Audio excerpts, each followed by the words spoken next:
کتاب چه کسی پنیر مرا جابجا کرد. اثر اسپنسر جانسون. خوانش بهار عظیمی. قسمت 4. ها دائما به جای اینکه به شکست‌هایش فکر کند به موفقیت‌هایش فکر می‌کرد. او تعجب می‌کرد که چرا همیشه فکر می‌کرده که تغییر موجب بدتر شدن اوضاع می‌شود. اکنون پی برده بود که تغییر می‌تواند او را به جهت بهتر هدایت کند. از خودش پرسید چرا من این موضوع را قبلا نفهمیدم و سپس با نیرو و سرعت و چابکی بیشتری به درون هزار تو رفت. طولی نکشید که مرکز پنیری را دید و وقتی متوجه تکه‌های کوچک پنیر جدیدی شد که نزدیک در ورودی آن بود هیجان زده شد. آنها انواع پنیرهایی بودند که ها قبلا هرگز ندیده بود، اما به نظر عالی می آمدند. آنها را امتحان کرد و فهمید که خوشمزه‌اند. او بیشترین تکه های پنیری که در دسترس بود را خورد و چند تکه در جیبش گذاشت تا بعداً بخورد و شاید هم با هم قسمت کند. دوباره نیرویش را به دست آورد و با هیجان زیادی داخل ایستگاه پنیر شد. اما در کمال ناراحتی دید که آنجا خالی است. کسی قبلا آنجا بوده و فقط چند تکه از پنیر جدید باقی گذاشته. او فهمید که اگر زودتر حرکت کرده بود احتمال داشت سهم بیشتری از پنیر در آنجا پیدا کند. ها تصمیم گرفت که برگردد و ببیند آیا هم آماده است به او ملحق شود یا نه. در بازگشت از همان راه توقف کرد و روی دیوار نوشت هر چه سریعتر پنیر کهنه را رها کنی زودتر پنیر تازه پیدا خواهی کرد. بعد از مدتی ها به ایستگاه پنیر قبلی برگشت و هم را هم پیدا کرد. او تکه های پنیر جدید را که در جیبش بود به هم تعارف کرد، ولی هم تعارف او را رد کرد. هم از محبت دوستش سپاسگزار بود، اما گفت فکر نمی کنم پنیر جدیدی بخواهم. این آن چیزی نیست که من به آن عادت دارم. من پنیر خودم را می خواهم. من قصد ندارم تغییر کنم تا آنچه را که می خواهم به دست آورم. ها فقط سرش با ناامیدی تکان داد و با بیمیلی به درون هزار تو بازگشت. وقتی به دورترین نقطه‌ای که قبلا در آن بود رسید دلش برای دوستش تنگ شد، اما فهمید که به جستجو علاقه‌مند شده است. او حتی پیش از آن که به ذخیره بزرگی از پنیر برسد که انتظار یافتنش را داشت از این موضوع آگاه بود که تنها به سبب داشتن پنیر خرسند نشده، بلکه غلبه بر ترس سبب خوشحالی او بوده است. با فهمیدن این موضوع دیگر خود را به اندازه زمانی که در ایستگاه قبلی بدون پنیر مانده بود ضعیف احساس نمی‌کرد. در واقع اطلاع از غلبه بر وحشت او را تقویت می‌کرد. اکنون احساس می‌کرد قبل از هر چیز زمان برایش اهمیت دارد. در واقع احساس می‌کرد آنچه را که به دنبال آن بوده به دست آورده است. لبخند زد و گفت جستجو در هزار تو ایمن‌تر از ماندن در وضعیت بی‌پنیری است. هم دیگر باره پی برد آنچه که انسان از آن می‌ترسد هرگز به آن بدی نیست که تصور می‌کند. ترسی که انسان در سر می‌پروراند بسیار هولناکتر از چیزی است که در واقعیت اتفاق می‌افتد. ترس از نیافتن پنیر جدید آنچنان سبب وحشت او شده بود که حتی نمی‌خواست جستجو را آغاز کند. اما زمانی که سفر خود را آغاز کرد آنقدر در راهروها پنیر وجود داشت که امکان ادامه مسیر را برای او فراهم کند. حال بی‌صبرانه منتظر پیدا کردن پنیر بیشتری بود و امید به آینده. کم کم برایش هیجان انگیز می شد. افکار قدیمیش سرشار از نگرانی و وحشت بود. او قبلا همیشه به نداشتن پنیر کافی فکر می کرد و عادت داشت بیشتر به نکات منفی بیاندیشد تا نکات مثبت. اما از وقتی که ایستگاه پنیر قبلی را ترک کرده بود افکارش متحول شده بود. قبلا معتقد بود که پنیر هرگز نباید جابجا شود و تغییر درست نیست. اما اکنون پی برده بود که تغییرات به طور طبیعی همواره وجود دارند. خواه انتظار آن را داشته باشید، خواه نداشته باشید. اگر انتظار تغییر را نداشته باشید و خود در پی آن برنیایید، تغییر میتواند شما را غافلگیر کند. وقتی پی برد عقایدش تغییر کرده، مکث کرد تا روی دیوار بنویسد: افکار قدیمی تو را به سمت پنیر جدید هدایت نمی کند. ها هنوز پنیر جدیدی پیدا نکرده بود، اما همینطور که درون 1000 تو می‌دوید، به آنچه که یاد گرفته بود می‌اندیشید. حال فهمیده بود که افکار جدید او را به رفتارهای جدید سوق می‌دهد. رفتار او از زمانی که دائما به همان ایستگاه بدون پنیر سر می‌کشید تغییر کرده بود. می‌دانست وقتی انسان عقاید خود را تغییر می‌دهد، اعمالش نیز دگرگون می‌شود. شما هم می توانید باور کنید که یک تغییر به شما آسیب می‌رساند و در برابرش ایستادگی کنید، هم می توانید باور کنید که پیدا کردن پنیر جدید به شما کمک می کند و این تغییر را با رضایت بپذیرید. اینها همه بستگی به آن دارد که فرد چه باوری را انتخاب کند. روی دیوار نوشت: وقتی می‌بینی می توانی پنیر جدیدی را پیدا کنی و از آن لذت ببری، مسیر خود را تغییر بده. ها فهمید که اگر با آن تغییر زودتر کنار آمده بود و ایستگاه پنیر قبلی را زودتر ترک کرده بود، حالا در وضعیت بهتری می توانست باشد. و با قدرت بیشتری که در جسم و روحش احساس می کرد، می توانست بهتر از عهده مبارزه با پیدا کردن پنیر جدید برآید. در واقع اگر او انتظار تغییر را داشت و به جای تلف کردن وقت و انکار تغییری که رخ داده بود حرکت می کرد، احتمالاً دیگر پنیر را پیدا کرده بود. دوباره از قوه تخیلش استفاده کرد و خود را در حال پیدا کردن و لذت بردن از پنیر جدید دید و تصمیم گرفت به قسمت‌های ناشناخته تری از 1000 تو برود. او تک و توک تکه های کوچک پنیر را پیدا کرد و دوباره قدرت و اطمینانش را به دست آورد. وقتی درباره گذشته و جایی که از آن آمده بود فکر می‌کرد، خوشحال بود که خیلی جاها روی دیوار شعارهایی به جا گذاشته بود و مطمئن بود که آن شعارها به عنوان نشانه برای هم سودمند خواهد بود تا در صورت ترک ایستگاه پنیر قبلی بتواند او را تعقیب کند. ها فقط امیدوار بود که جهتش را درست انتخاب کرده باشد. او درباره این احتمال که هم دستخط او را روی دیوار بخواند و راهش را پیدا کند فکر می‌کرد. روی دیوار آنچه را که فکر کرده بود نوشت: توجه به موقع به تغییرات کوچک به تو کمک می‌کند تا که خود را برای تغییرات بزرگتری که در راه است آماده کنی. ها دیگر گذشته را رها کرده بود و خود را با زمان حال وقت می‌داد. او با نیرو و سرعت بیشتری در 1000 تو پیش می‌رفت. پس از مدتی که به نظر خیلی هم طولانی می‌آمد، بالاخره آن اتفاق افتاد. سفرش یا حداقل این قسمت از سفرش به سرعت و با خوشحالی پایان یافت. ها به راهرویی رسید که برای او جدید بود. گوشه‌ای را دور زد و پنیر جدید را در ایستگاه نه پیدا کرد.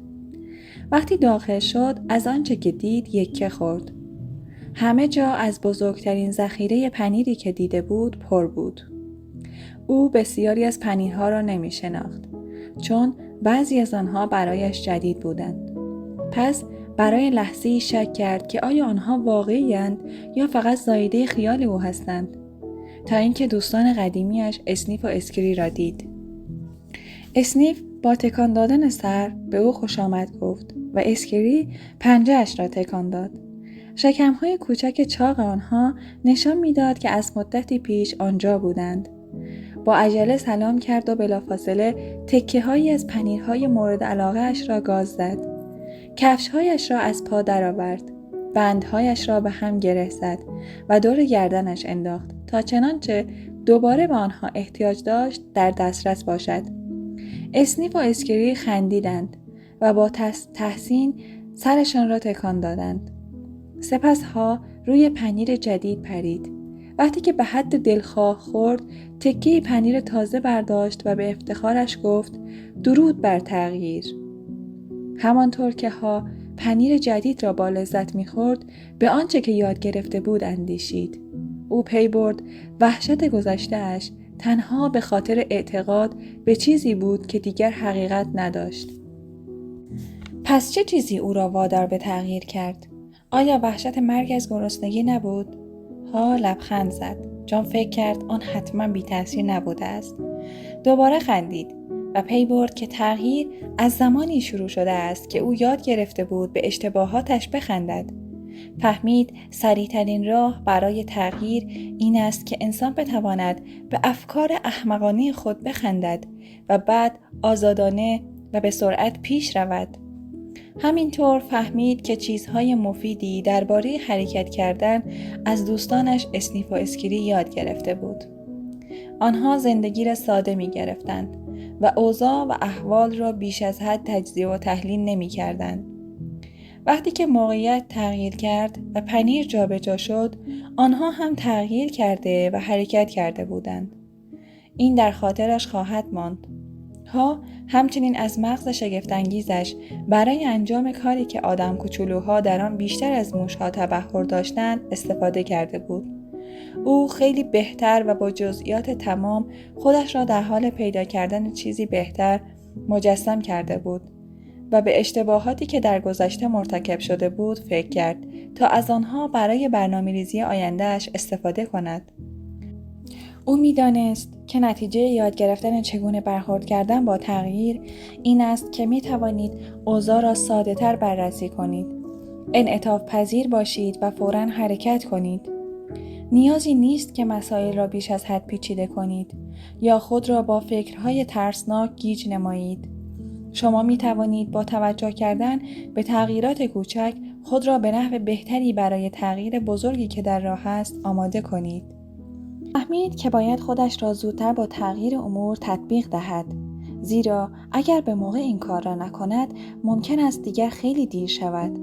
او مجبور بود که بپذیرد بزرگترین عامل بازدارنده تغییر در باطن خود او قرار دارد و تا انسان تغییر نکند هیچ چیز بهتر نمی شود.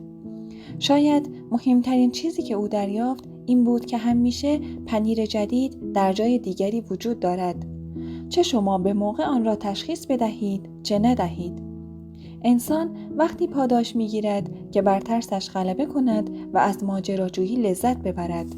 او می‌دانست که به بعضی از ترس‌ها باید احترام گذاشت، چرا که می‌تواند شخص را از خطر واقعی دور نگه دارد و متوجه شود که اکثر وحشت‌هایش منطقی نبودند و او را از تغییر به موقع باز داشته بودند.